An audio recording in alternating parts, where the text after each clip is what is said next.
ஐயா எனக்கு யூடியூப்பில் பரப்பி அந்த காசை நான் வாங்குறதுக்கு விருப்பம் இல்லை. அதில் எவ்வளோ போயிருக்குன்னு கூட எனக்கு தெரியாதுங்க ஐயா. நிறையா பேர் கேட்குறீங்க, நீங்கள் அந்த காசு வாங்குறதுக்காக யூடியூப்பில் இவ்வளோ பேசுகிறீங்களா அப்படின்னு. அதெல்லாம் கிடையாது ஐயா. அவரை ஒருத்தனை தூக்கி உள்ளே உட்கார வச்சு கும்முனீங்கன்னா அத்தனை விஷயங்கள் வெளியே வருங்க. அதனால வர்ற பிரச்சனைகளை நாங்கள் சந்திக்க தயார். ஸ்கேம் டிவி நேயர்களுக்கு வணக்கம். கடந்த வீடியோவில் சொல்லியிருக்கேன், அப்பவும் மக்கள் பணம் கொடுத்துக்கிட்டே தான் இருக்காங்க. மக்கள் கொடுத்த பணத்தை கேட்க மாட்டேங்கிறாங்க. சார், மக்கள் பணம் கொடுக்கறத நிறுத்தினா மட்டும்தான் நம்ம ஜெயிக்க முடியும். அவங்க புது புது ஏரியாவாக மக்களை ஏமாற்றிக்கிட்டே இருக்காங்க. இப்படி ஒரு தொழில் இல்லைன்னு சொல்லி நிறைய பேர்கிட்ட சொல்லிட்டாங்க. திருப்பி இந்த தொழில் இருக்கா, பணம் வந்துருச்சுங்கிறாங்க அப்படின்னே சொல்லிக்கிட்டு இருக்காங்க. இது முழுக்க 100% மோசடி வேலை. உங்களை ஏமாத்துறாங்க. யாருக்கும் எந்த பணமும் வரவில்லை. மக்களே புரிந்து கொள்ளுங்கள். இதுக்கு மேலே நாங்கள் சொல்கிறதுக்கு வழி இல்லைங்க. நாங்களும் ரொம்ப நாளாக சொல்லிகிட்டு இருக்கோம். காவல்துறையே உங்களுக்கு அறிக்கை விட்டுருக்கு. RBIயிலேருந்து பேப்பரில் நியூஸே கொடுத்துருக்காங்க. ப்ரெஸ் ரிலீஸ்ன்னு சொல்லி நியூஸே கொடுத்துருக்காங்க. இந்த மாதிரி யாரும் நம்ப வேண்டாம், யாருக்கும் பணம் வரல, இப்படி ஒரு தொழிலே இல்லைன்னு சொல்லி எங்கள் பேரை வச்சு ஏமாத்துறாங்கன்னு சொல்லி அவங்களே கொடுத்துருக்காங்க. அப்போவும் நீ மக்கள் ஏமாறணும்னு நினச்சிங்கன்னா அதுக்கு நாங்கள் பொறுப்பாக முடியாது. மக்களே சொல்லிக்கிட்டு இருக்கோம், நீங்கள் திருப்பி கேட்க மாட்டேங்கிறீங்க. போய் ஆதாரம் வச்சுருந்தா பணத்தை கேளுங்க. ஆதாரம் இருக்குது இல்லை, பணத்தை கொடுத்த பணத்தை கேளுங்க. நம்ம உழைச்ச காசுங்க, வேர்வை காசு, நம்ம அரும்பாடுபட்டு வேலைக்கு போய் சம்பாரித்த காசு, தொழில் பண்ணு சம்பாரித்த காசு, அதையே அவங்ககிட்ட கொடுக்கணும். நான் எவ்வளவோ சொல்லிக்கிட்டு இருக்கேன், நீங்கள் திருப்பி வந்துருச்சான்னு எனக்கு தினமும் ஃபோன் பண்ணி கேட்டுக்கிட்டு இருக்கீங்க. சரிங்க, இப்போ நீங்கள் கேட்குறீங்கல்ல, இத்தனை தடவை என்கிட்ட ஃபோன் பண்ணி கேட்குறீங்கல்ல, ஒரு நாளாவது அவங்க சொன்ன மாதிரி உங்களுக்கு பணம் வந்திருக்கா? அதை பாருங்கள். திருப்பி பணம் வந்துருச்சுன்னு சொல்லி அவன் உங்களை முட்டாளாக ஆக்கிக்கிட்டு இருக்காங்க. பாருங்கள், நேற்று SDG வினோத்குமாருக்கு பிறந்தநாள் எல்லாம் கொண்டாடிட்டு பணம் வந்துருச்சுன்னு சொல்லி அப்படியே உண்மை மாதிரியே பேசுகிறாங்க. ஆனால் எதிரில் பேசுகிறது யாருன்னு பேர் தெரியல, கேட்குறவங்க யாருன்னு பேர் தெரியலங்க. ஆனால் அதில் பேசுகிறத பார்த்தீங்கன்னா பணம் வந்துருச்சுங்கிறாங்க, பேங்க்கில் போய் பணம் எடுத்தாச்சுங்கிறாங்க, அக்கௌண்ட்டில் பார்த்துட்டு வந்தேங்கிறாங்க. நான் இப்போவும் சரியான ஆட்கள் நீங்கள் தொழில் பண்ணிக்கிட்டு இருக்கிறதா இருந்தால், உண்மையாக இருந்தால், இந்த தெய்வத்தின் சாட்சியாக சொல்கிறேன், மனசாட்சி சொத்து சொல்கிறேன், நீங்கள் யாருக்காவது பணத்தை காமிங்க, இத்தனை கோடி வந்திருக்குன்னு சொல்லி லெட்ஜரில் காமிக்கக்கூடாது. பேங்க்குக்கு கூட்டு போய், ஒரு பொதுவாக நான் ஒரு உதாரணம் சொல்கிறேங்க, என்னையவே கூட்டு போய் வாங்க உங்கள் அக்கௌண்ட்டில் பணம் வந்திருக்கு பாருங்கள் அப்படின்னு சொல்லி கூப்பிட்டு போய் பேங்க்கில் காமிக்க சொல்லுங்கள். அந்த வங்கி அதிகாரிகள் மூலமாக காமிக்க சொல்லுங்கள். இவங்க எல்லாமே ஃபோர்ஜரிங்க ஐயா. இவங்க ஒரு ஆப் வச்சுருக்காங்க ஐயா. ஒவ்வொரு பேங்க்லேயும் ஒவ்வொரு செக்டார்லேயும் ஒவ்வொரு ஆள் வச்சுருக்காங்க. அவங்க பண்ணி கொடுக்குறாங்க. ஆனால் அக்கௌண்ட்டில் காமிக்கிற மாதிரியே காமிக்கும். பணம் 5 பைசா எடுக்க முடியாது. நீங்கள் போய் எடுத்தீங்க, அடுத்து உங்களை திருடேன்னு சொல்லி உள்ளே போட்டுருவாங்க. சீட்டிங் பர்சன் சொல்லி உள்ளே போட்டுருவாங்க ஐயா. யாரும் நம்பி பேங்க்குக்கு போகாதீர்கள். இவ்வளோ கோடி வந்திருக்குன்னு சொல்கிறாங்க. ஆனால் அது ஒன்றும் இல்லைங்க. ஒரு கொஞ்ச நாளைக்கு முன்னாடி டெய்சி ராணி அந்த அம்மாவுக்கு ஜெர்மன்லேருந்து ஃபண்டு வந்திருக்குன்னு சொல்லி பேங்க்கில் ஒருத்தவங்களுக்கு காமிச்சிருக்கு. பேங்க் அக்கௌண்ட்டில், அதாவது அவங்க அக்கௌண்ட்டில் இல்லை, காமிச்சிருக்கு. இந்த வாரு உனக்கு அக்கௌண்ட்டில் பணம் வந்துருச்சு, போய் பார்த்துக்கோ, இப்போ கொடு அப்படின்னு சொல்லி கேட்டிருக்கு. ஆனால் அந்த பணம் வரலைங்க. இவங்க இப்படித்தாங்க தினமும் சொல்லி ஏமாற்றிக்கிட்டு இருக்காங்க. இவங்களுக்கு வங்கி அதிகாரிகளில் யாரோ இருக்காங்க. ஒவ்வொரு பேங்க்லேயும் அவங்களுக்கு வேண்டியவங்க இருக்காங்க. அவங்களுக்கு பணம் கொடுத்த உடனே இந்த வேலையை செய்கிறாங்க. இது மாபெரும் தவறு. வங்கி ஊழியர்களே, இது மாபெரும் தவறு. இந்த தப்பை செய்யாதீங்க. ஏடிஎம்மில் வர்ற மாதிரியே காமிக்குது, மொபைலில் பணம் வந்திருக்கிற மாதிரி காமிக்குது, லெட்ஜரில் பணம் வந்திருக்கிற மாதிரியே காமிக்குது. சில பேர் என்ன சொல்கிறாங்க, லெட்ஜரில் நாங்கள் பார்த்துட்டு வந்தோம். அது எப்படிங்க லெட்ஜரில் நீங்கள் பார்க்க முடியும்? பாஸ்புக்கில் என்ட்ரி பண்ணி கூட்டு வாங்க பார்க்கலாம். உங்களுக்குன்னு ஒரு பாஸ்புக் இருக்குல்ல, ஸ்டேட்மெண்ட்டுன்னு ஒன்று இருக்குல்ல, அதை வாங்கிட்டு வாங்க. பணம் வந்திருக்குன்னு சொல்லி கையெழுத்து போட்டு வாங்கிட்டு வாங்க. சீல் அடித்து அந்த வங்கியுடைய அதிகாரி யாரோ, இப்போ சென்னை டி நகர் பிரான்ச்சு அப்படின்னு இருக்கும். டி நகர் பிரான்ச்சில் அந்த வங்கி மேனேஜர்னு ஒருத்தர் இருப்பார். அவர்கிட்ட போய் ஸ்டேட்மெண்ட்டை வாங்கி அவருடைய சீல் அடித்து, பேங்க் சீல் அடித்து அவர்கிட்ட கையெழுத்து வாங்கிட்டு வாங்க. யார் கையெழுத்து போட்டிருக்காங்க சீலும் இருக்கும், பேங்க்கு சீலும் இருக்கும், இவர் பேர், இவர் என்ன பதவி வகிக்கிறாருன்னு சொல்லி எல்லாமே இருக்கும். அதை வாங்கிட்டு வந்து கொண்டு வாங்க பார்க்கலாம். யாராவது வாங்கிட்டு வந்து கொடுத்துருக்காங்களான்னு பாருங்கள். நீங்கள் கூட போங்க பேங்க்கில். இல்லைன்னா அந்த பேங்க் அதிகாரி மாதிரியே இவங்க செஞ்சுருவாங்க. சீலை செய்கிறதுக்கு எவ்வளோ நேரங்க ஆகும்? 10 நிமிஷம் தான் ஆகும். 100 ரூபா கொடுத்தா சீல் அடித்து கொடுத்துருவான்.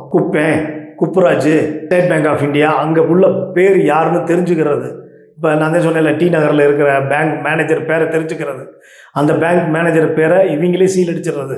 இவங்களே ஆர்பிஐ கவர்னர் கையெழுத்தே போட்டிருக்காங்களே, அம்மா மாண்புமிகு ஃபினான்ஸ் மினிஸ்டர் நிர்மலா சீதாராமன் அம்மா, அந்த அம்மா கையெழுத்தே போட்டிருக்காங்களே. இவங்க இதுக்கெல்லாமா பயப்பட போகிறாங்க? இந்த கையெழுத்துக்கெல்லாமா அவங்க பயப்பட போகிறாங்க? இவ்வளோ தைரியம் எங்கே இருந்துச்சுங்கயா வந்திருக்கு? ஐயா, எல்லா காவல் நிலையத்திலையும் சின்ன சின்ன பெட்டிஷன் வந்திருக்கு. ஆனால் அதை மூடி மறைக்கிறாங்க. அந்த போலீஸ் ஸ்டேஷனில் வாங்க மாட்டேங்கிறாங்க, வாங்க மறுக்கிறாங்க. அப்படியே வாங்கினாலும் சிஎஸ்ஆர் தர மாட்டேங்கிறாங்க, எஃப்ஐஆர் போட மாட்டேங்கிறாங்க, இழுத்து அடிக்கிறாங்க. அப்படியே எஃப்ஐஆர் போட்டாலும் இப்போ ஒரு கமிஷனர் ஆஃபீஸ்லேருந்து கமிஷனர் சொல்லி ஒரு எஃப்ஐஆர் விழுகுதுங்க லோக்கல் ஸ்டேஷனில். அந்த ஸ்டேஷனில் 3 மாதம் வச்சுட்டு என்ன செய்கிறாங்க, திருப்பி கமிஷனர் ஆஃபீஸுக்கே அனுப்புகிறாங்க, சிசிபிக்கு அனுப்புகிறாங்க. இந்த சிசிபியில் என்ன ஆகுது, இது லிமிட் இல்லை, திருப்பி ஸ்டேஷனுக்கே வருது. அது ஒரு 6 மாதம், இப்போ 1 வருஷம் ஆக போகுதுங்க. இந்த மாதிரி தாங்க இவங்களுடைய விளையாட்டு. ஏன்னா காசு பணத்தை அடிக்கிறாங்க. ஐயா, காவல்துறை அதிகாரிகள் நேர்மையான அதிகாரிகள்லாம் இருக்குங்க ஐயா. இது ஏன் இப்படி நடக்குது? எங்கேயுமே வாங்க மாட்டேங்கிறாங்க. கீழே இருக்கிற ஆளுகள்லாம் யாருமே இந்த பெட்டிஷனை வாங்க மாட்டேங்கிறாங்க. காவல்துறைக்கும் அவங்களுக்கு ஒரு தொடர்பு இருக்கிறதா? அவன் தான் சொல்றானே, எனக்கு டிஎஸ்பி இருக்காங்க, ஐபிஎஸ் அதிகாரிகள் எனக்கு கூட இருக்காங்க, நான் என்னை ஒன்றும் பண்ண முடியாது அப்படின்னு பகிரங்கமாக சொல்கிறாங்க. இன்ஸ்பெக்டர் பணத்தை கொடுத்துக்கிட்டே இருக்கேன், அதனால் எந்த பெட்டிஷன் வந்தாலும் என்னை மேலே கேஸ் எடுக்க மாட்டாங்கன்னு பகிரங்கமாக சொல்கிறாங்க. இதுக்கு ஏசிபி டிஎஸ்பி பரந்தாமன் ஒரு ஆள், ஏசி சிவக்குமார், லோக அதாலத்தில் இருக்கிற ராஜா, இந்த மாதிரி முக்கியமான அதிகாரிகளை பூரா வச்சுக்கிட்டு இவங்க விளாட்றாங்க ஐயா. மக்களே, இப்போ ஒரு சட்டம் வந்திருக்கங்க ஐயா, எந்த ஊரில் வேணாலும் நீங்கள் எஃப்ஐஆர் போடலாம். மனு கொடுத்து பெட்டிஷன் கொடுத்து அந்த பெட்டிஷன் தர் மேலே விசாரணை செஞ்சு எஃப்ஐஆர் போடலாம். உங்களுக்கு தெரிஞ்ச காவல்துறை அதிகாரிகள் இருப்பாங்க, உங்களுக்கு தெரிஞ்சவங்க இருப்பாங்க, அந்த ஊரில் இந்த பெட்டிஷனை கொடுத்து போய் போடுங்க, எஃப்ஐஆர் போடுங்க. எல்லாம் ஒன்று சேர்ந்து போட்டால் தான் மட்டும்தான் இவங்களை நம்ம பிடிக்க முடியும். பணம் பூரா கொண்டு போயிட்டாங்க, எல்லாம் தாறு மாற சொத்து வாங்கி போட்டிருக்காங்க ஐயா. நம்மெல்லாம் கஷ்டப்பட்டு 1 கோடி ரூபாய்க்கு ஒரு வீடு வாங்கினா பின்னாடியே இன்கம் டேக்ஸ் வருது. இவங்கெல்லாம் வாங்குறாங்க ஐயா, எந்த இன்கம் டேக்ஸ் வர மாட்டேங்குது, ஒரு அமலாக்கத்துறை எதுவுமே கண்டுக்கிற மாட்டேங்குது, விஜிலன்ஸும் கண்டுக்கிற மாட்டேங்குது. ஏன்? அப்போ இவங்க மொத்தம் மாஃபியாவா? இந்தியாவுக்கே மாஃபியாவா இவங்க? ட்ரக்லேயும் இருக்காங்க. நீங்கள் சொல்கிறீங்க கஞ்சா விற்கிதுங்கிறீங்க, இவங்களுக்கு கஞ்சா எங்கெங்கேயா கிடைக்குது? இவங்களுக்கு ட்ரக் எங்கேருந்து கிடைக்குது? ப்ரௌன் சுகர் கிடைக்குதுங்கிறாங்க. இவங்க பசங்கள்லாம் பார்த்தீங்கன்னா ட்ரக் அடிக்டாக இருக்காங்க. அப்போ இவங்களையும் நீங்கள் கூப்பிட்டு விசாரிக்கணுமா இல்லையா? நம்ம இந்த கஞ்சாதத்தை பற்றி தான் பேசிகிட்டு இருக்கோம், டாஸ்மாகை பற்றி தான் இந்த உலகத்தில் பேசிகிட்டு இருக்கோம், மணலை பற்றி பேசிகிட்டு இருக்கோம், கிராவல் மைன்ஸை பற்றி பேசிகிட்டு இருக்கோம், லஞ்சத்தை பற்றி பேசிகிட்டு இருக்கோம். ஆனால் யாருக்குமே தெரியாமல் அரசியல்வாதிகளும் சரி, சில காவல்துறை அதிகாரிகள், சில பேரை தவிர காவல்துறையில் மற்றவங்களுக்கு தெரியாமல், அரசியல்வாதியும் சரி காவல்துறைக்கும் தெரியாமல் எல்லாமே இரிடியம்ங்கிற தொழில் சொல்லி மக்களை உறிஞ்சி எடுத்திருக்காங்க, ரத்தத்தை உறிஞ்சிருக்காங்க, பணங்கிற பேராசையை காமிச்சு விட்டு அவங்க வாங்கியிருக்காங்க.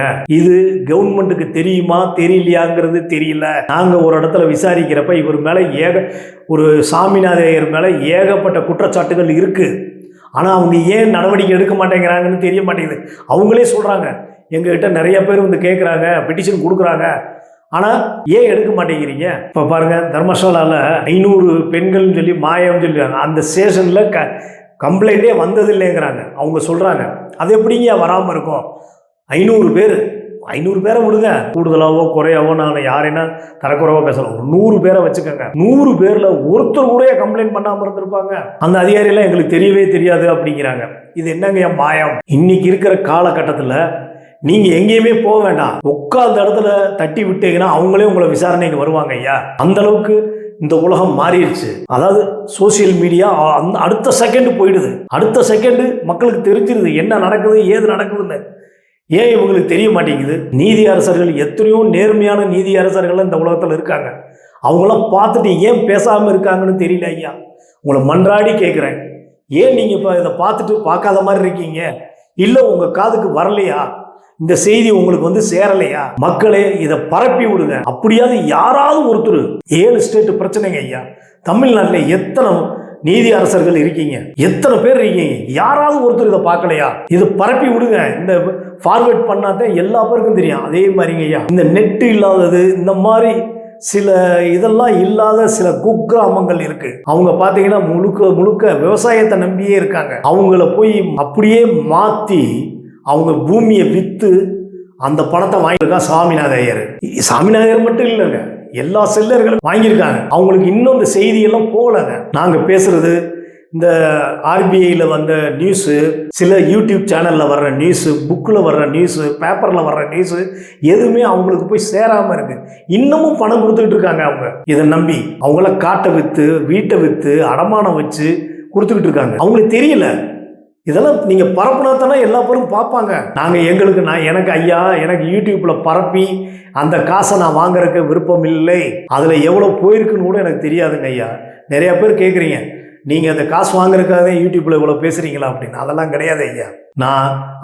அதுக்குள்ளே நான் போய் பார்க்கவே கிடையாதுங்க. எனக்கு அது எலிஜிபிலிட்டி இருக்கா எலிஜிபிலிட்டி இல்லையாங்கிறது எனக்கு தெரியாது. இன்னைக்கு 2,30,000 பேருக்கு மேலே பார்த்துருக்காங்க. 3020 பேர் வரைக்கும் சப்ஸ்கிரைபர்ல இருக்காங்க. அது இன்னைக்கு காலில் தாங்க பார்த்தேன். இது வரைக்கும் நான் பார்க்கவே இல்லைங்க. எவ்வளோ பேர் பார்த்துருக்காங்க, எவ்வளோ சப்ஸ்கிரைபர் ஓடி இருக்கு. நான் யாருக்காவது ஃபோன் பண்ணி சப்ஸ்கிரைப் பண்ண சேருங்க அப்படின்னு ஒரு வார்த்தை கூட சொல்லலை. சில யூடியூப்ல எல்லாம் பாருங்க, பெல் பட்டன் அமுக்குங்கம்பாங்க. ஜோசியமாக இருந்தாலும் சரி, ஒரு நல்ல விஷயமா இருந்தாலும் சரி, நான்லாம் இது வரைக்கும் யாரையுமே பெல் பட்டன் அமுக்குங்கன்னு சொன்னதே கிடையாது. எனக்கு அது தேவையில்லை. மக்கள்கிட்ட நம்ம சொல்கிற கருத்து போய் சேர்ந்தா போதும். அதை வச்சு விழிப்புணர்ச்சி ஆகி பணம் கொடுக்கறத நிறுத்தணும். ஏமாந்துருந்தா பணத்தை போய் வாங்கணும். அதுக்காக தான் நான் இந்த மாதிரி பண்ணிக்கிட்டு இருக்கேன். என்னுடைய உடல்நிலை சரியில்லாத காரணத்தில் தான் என்னால் புக்கு போட முடியலங்க. அலையணும் புக்கு போடுறதுக்கு ரொம்ப அலைச்சல் இருக்குங்க. ஒரு புக்கு வெளியே வர்றதுன்னா ரண வேதனைங்க. அந்த புக்கு வெளியே கொண்டு வர்றதுக்கு படாத பாடு படணும். 36 பக்கங்கிறது நம்ம ஈஸின்னு நினைக்கிறோம். 32 பக்கம் 4 பக்கம் ரேப்பருங்க. நாங்கள் யார்கிட்டையும் விளம்பரம் வாங்குறது கிடையாது. எங்ககிட்ட பணம் இருந்தால் நாங்கள் புக்கு வெளியே விடுவோங்க. ரொம்ப எனக்கு உடம்பு சரியில்லாத காரணத்தில் தான் நான் எதுவுமே புக்கு வெளியே விடாமல் என்னுடைய அருமை நண்பர், மிகவும் வேண்டப்பட்டவர், அவர்கிட்ட பேசி இந்த செய்தியை இந்த ஜூலையிலிருந்து கண்டினியூட்டாக போடலாம், ஒரு செய்தியாக போடலாம் 3 பக்கத்துக்குன்னு சொல்லி அவர்கிட்ட பேசி அவர்கிட்ட ஒப்புதல் வாங்கி எல்லாத்தையும் சொல்லி அவர் சம்மதித்த பிறகு தான் போட்டிருக்குங்க. புஸ்தகத்து பேர் வீரம் போர் முரசு. மாதத்துக்கு 1 வருதுங்க. நீங்கள் படித்து பாருங்கள் எப்படி. இப்போவே நாங்கள் எல்லாத்தையும் போடல, இந்த இதுலேருந்து தான் நாங்கள் ஆரம்பிச்சிருக்கோம். முதல் படி ஏறியிருக்கோம். அதை நீங்கள் எல்லாம் ஆதரவு கொடுங்க, எல்லாம் வாங்கி படிங்க. படித்து பார்த்து இது எப்படி ஏமாறுறாங்க அப்படிங்கிறத ஃபஸ்ட்டு எழுதியிருக்கோம். அடுத்த மாதத்தில் ஒவ்வொன்றா எழுதுவோம். ஆதாரத்தோடு தாங்க நாங்கள் வச்சுருக்கோம். அவங்க எங்கே வேணாலும் எங்கள் மேலே மானநஷ்ட கேஸ் போடட்டும், நான் அதை செய்யலை இதை செய்யலைன்னு சொல்லி என்ன வேணாலும் சொல்லட்டும் ஐயா. நாங்கள் ஆதாரம் வச்சுருக்கோம். அந்த ஆதாரத்தின் பேரில் புக்கை வெளியிடுறோம். அதனால வர்ற பிரச்சனைகளை நாங்கள் சந்திக்க தயார். எல்லா மாவட்டத்திலையும் எல்லா கடைகளையும் கிடைக்கும். தமிழ்நாடு பூரா கிடைக்கும். நீங்கள் போய் வாங்கி படிங்க. மீண்டும் மீண்டும் சொல்கிறேன், போர் முரசு அந்த பத்திரிக்கை பேர். இதில் டைட்டிலில் நான் வைக்கிறேன், நீங்கள் படித்து பாருங்கள். கிடைக்காதவங்க எங்களை கூப்பிட்டு கேளுங்க. அதே மாதிரி எஸ்டிஜி என்ன சொல்கிறாரு, எஸ்டிஜி வினோத்குமார் பணம் வந்துருச்சுன்னே சொல்கிறாங்க ஐயா. அப்புறம் எப்படிங்க மக்கள் பணம் கொடுக்காம இருப்பாங்க? பணம் வந்திருக்குன்னு சொல்கிறீங்கல்ல, காமிங்க.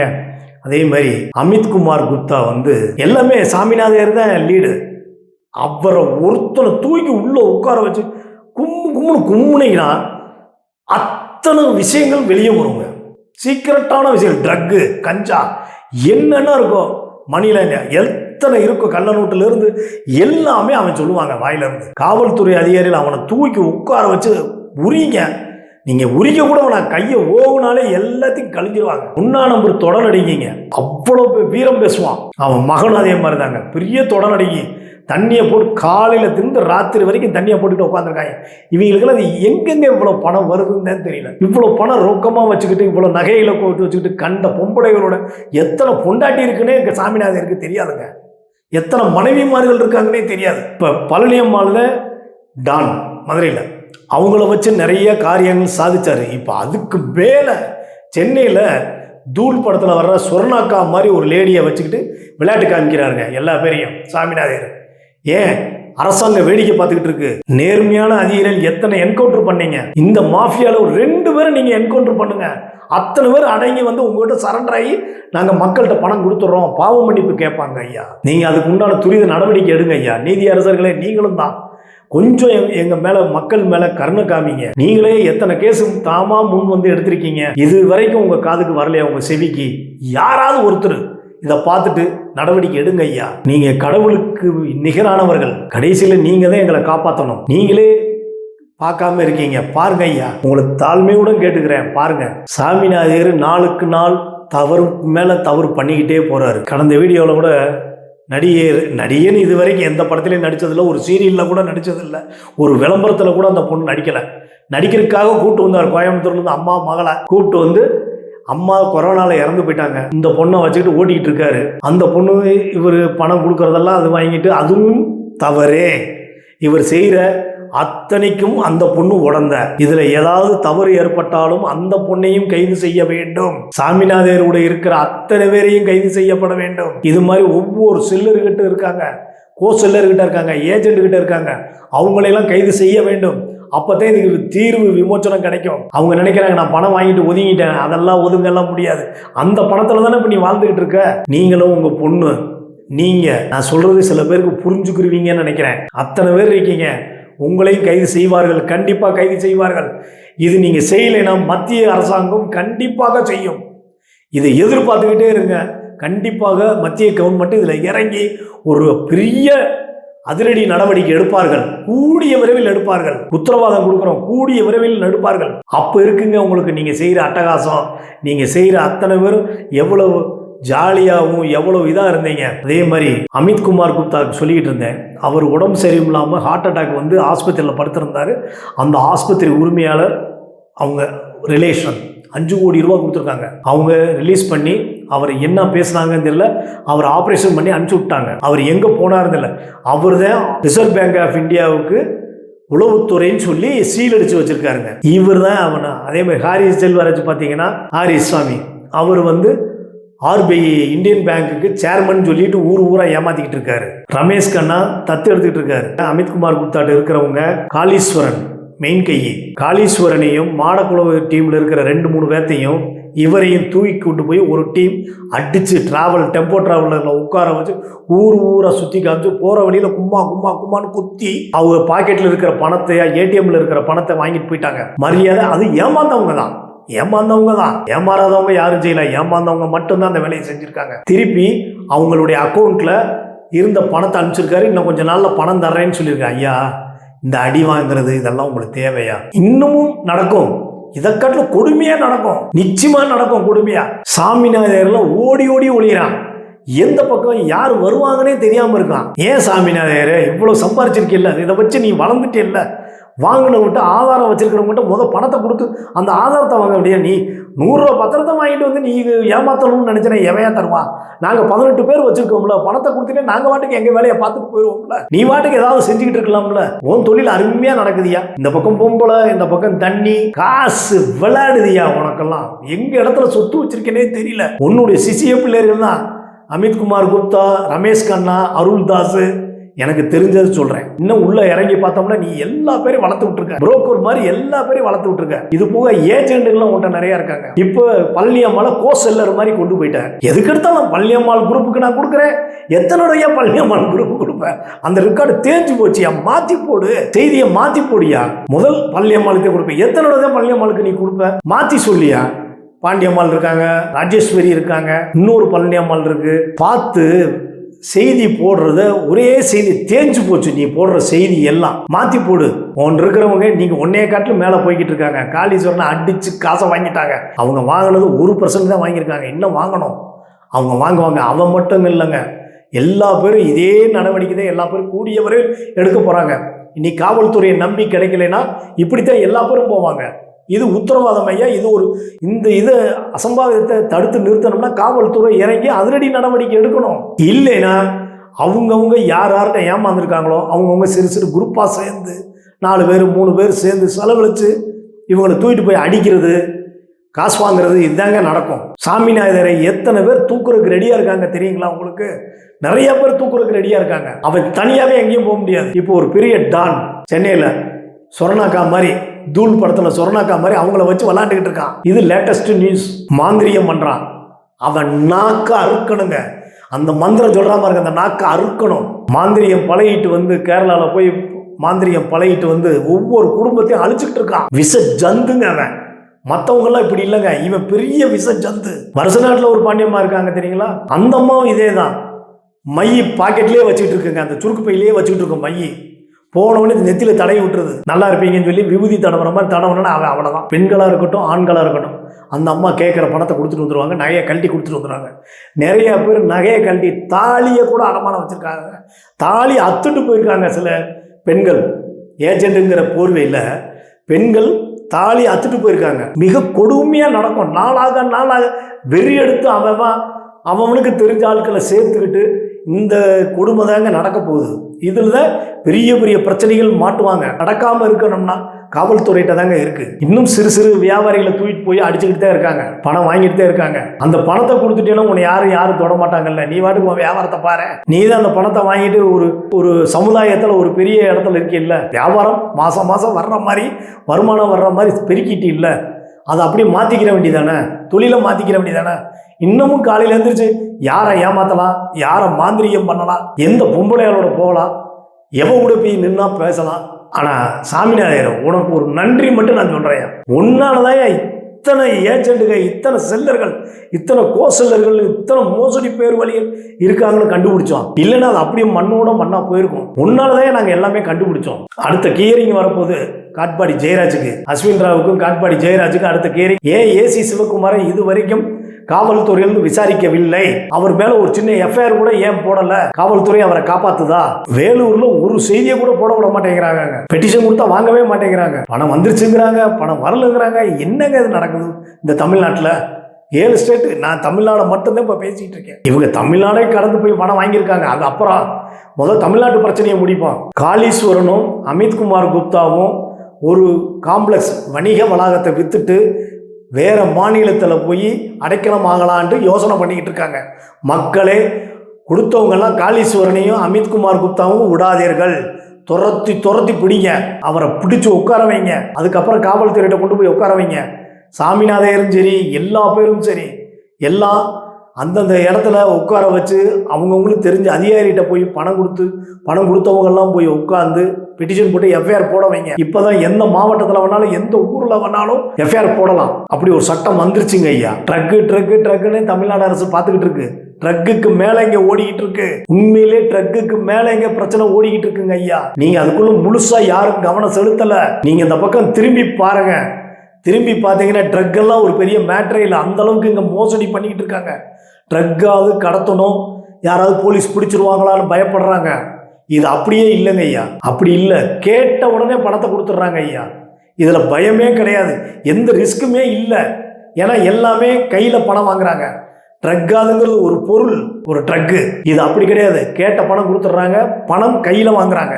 யாரும் கோர்ட்டுக்கோ போலீஸுக்கோ போக முடியாது. இதில் இவங்க போனாலும் மோசடி பேர்வழிகள், நீ எப்படி போலீஸ் ஸ்டேஷனுக்கு போயிடுவ, நீ அங்கே தானே வரணும், அந்த போலீஸ் எனக்கு வேண்டியவர், அந்த காவல் ஆய்வாளர் எனக்கு வேண்டியவர், என்னை மீறி எதுவும் செய்ய மாட்டாங்க, நாங்கள் அரசியல்வாதிக, நாங்கள் ரவுடிஸு அப்படின்னு சொல்லி பணம் கொடுத்தவங்கள பயமுறுத்துறாங்க. அதனால் சில பேர்கள் யாரும் போகலை. ஹேண்டிகேப்டுங்க. சென்னையில் ஒரு இடத்துல ஹேண்டிகேப்டாக இருக்காங்க. பாவம், கல்யாணமே ஆகலை, அவங்களுக்கெல்லாம் விவரமே தெரியல, பணத்தை வாங்கிட்டு அதெல்லாம் பரிதாபம். இந்த பாவத்தை எங்கேயா போய் தொலைக்க போற? நீ எத்தனை ஜென்மம் எடுத்தாலும் இது தொலைக்க முடியாது. உங்களுடைய பேரன் பிள்ளைங்க அத்தனை பேருக்கு இது சாரும். நீங்கள் நினைக்கிறீங்க இன்னைக்கு நம்ம எல்லாம் நல்லா இருக்கோம், பெரிய பங்களா கட்டிட்டோம், கை நிறைய காசு இருக்குது, கார் இருக்குது, நல்ல லக்ஸுரியாக அனுபவிக்கிறோம் அப்படின்னு நினைக்கிறீங்க. அதனுடைய வழி பின்னாடி தான் தெரியும், இப்ப தெரியாது. நீ செஞ்ச பாவம் காலங்காலமா வரும், தொன்று வரும். இது ஒரு முள்ளுக்காடுங்க. நீங்க நினைக்கிறீங்க தெய்வம் உங்களை விடாது. எந்த வகையிலாவது மக்களை ஏமாத்தின மக்களை காப்பாற்றும், உங்களை கண்டிப்பா தெய்வம் விடாது. வரிசையா போய் இறந்துகிட்டு இருக்காங்க. அன்பு சொல்லி இறந்து போச்சு, கோதண்டா இறந்து போயிட்டாரு, மாரிமுத்து இறந்து போயிட்டாரு, இன்னும் மாரிமுத்து 3 மாரிமுத்து இருக்காங்க, அது வேற. இந்த மாரிமுத்து இறந்து போயிட்டாரு. இப்போ எல்லாம் கொடுத்தவங்கெல்லாம் யார்கிட்ட போய் பணம் கேட்பீங்க? இதே சூழ்நிலை மற்றவங்களும் இறந்தா, இதே சாமிநாதையரோ, காட்பாடி ஜெயராஜோ, அன்னக்குடியோ, ரமேஷ் கண்ணா, அமித்குமார் குப்தா, எஸ்டிஜி, ஹாரிஸ் சாமி, ரிலையன்ஸ் ராமச்சந்திரன், மணிமாறன், சோழவந்தம் மணிமாறன், அன்னக்குடியில 2 அன்னக்குடி, ஏசி ரவிச்சந்திரன், இவங்கெல்லாம் இறந்தா யார்கிட்ட போய் ஐயா பணம் கேட்பீங்க? இவ்வளவு கூத்து நடந்துக்கிட்டு ரவிச்சந்திரன் அருமையா சம்பாரிச்சுட்டு இருக்காரு. ஏசி ரவிச்சந்திரன், குடும்பியான் மலை ரவிச்சந்திரன் அருமையா சம்பாரிச்சுட்டு இருக்காரு. ஐயா, இந்த ஃபீல்டில் இருக்கிறவங்க எல்லா பேருமே சில பத்திரிகைக்காரங்களை வச்சுக்கிட்டு உண்மையா இருக்கிறவங்கள யாருன்னு இந்த பத்திரிகைக்காரங்க காட்டி கொடுக்குறாங்க. எங்களவே காட்டி கொடுக்குறாங்க ஐயா. அவங்க பத்திரிகையே வெளியே வர்றதில்லை. அப்படி ஒரு பத்திரிகையே இல்லை. ஆனால் அவங்க பத்திரிகைன்னு சொல்லிட்டு கார்டு வச்சுக்கிட்டு எல்லா இடத்துலையும் அசோசியேஷன் சங்கம்னு சங்கத்தில் உறுப்பினர் ஆகிக்கிறது. அவங்கவுங்க கார்டு வச்சுக்கிறாங்க. நிறைய தவறு பண்ணுறாங்க. இது காவல்துறை தக்க நடவடிக்கை எடுக்கும். நீங்கள் எடுக்கலைன்னா மத்திய அரசாங்கம் இதை எடுக்கும், கண்டிப்பாக எடுக்கும். மக்களை காப்பாற்றுவாங்க. ஐயா மோடி ஐயாவும் அமித்ஷா ஐயாவும் இது கண்டிப்பாக காப்பாற்றுவாங்க. பாருங்கள், அப்போதான் இந்த தமிழ்நாடு மக்களுக்கு தெரியும், ஐயோ நம்ம தப்பு பண்ணிட்டோமேன்னு அப்போதான் தெரியும். அது வரைக்கும் யாரும் உணர மாட்டார்கள். நாங்கள் கத்துறதை கத்திக்கிட்டே இருக்கோம். இது என்றாவது ஒரு நாள் செவி பாடும். நாங்கள் விதையத்தையும் போட்டிருக்கோம். விதை போட்டோன்னா மறுநாளே அது வராது. அதுக்கு காலங்கள் தாமதம் எல்லாம் ஆகத்தையும் செய்யும். அந்தந்த காலத்தில் அது நடக்கும், ஆட்டோமேட்டிக்காக நடக்கும். பாருங்கள், இது கண்டிப்பாக நடக்கும். அடுத்த காணொலியில் கண்டிப்போம்.